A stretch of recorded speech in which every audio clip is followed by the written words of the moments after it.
Remove the right back panel of the cart.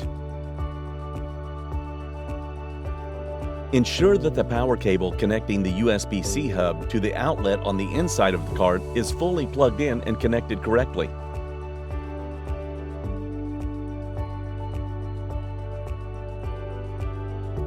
Once you have ensured that the power cable is properly plugged in, check to see if the issue has been resolved.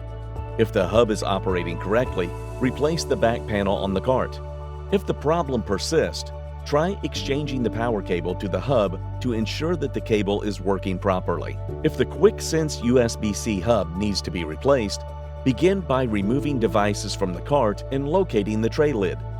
Each lid may be secured by up to 3 security screws. Remove all screws with the Torx key or a Torx bit and a power drill.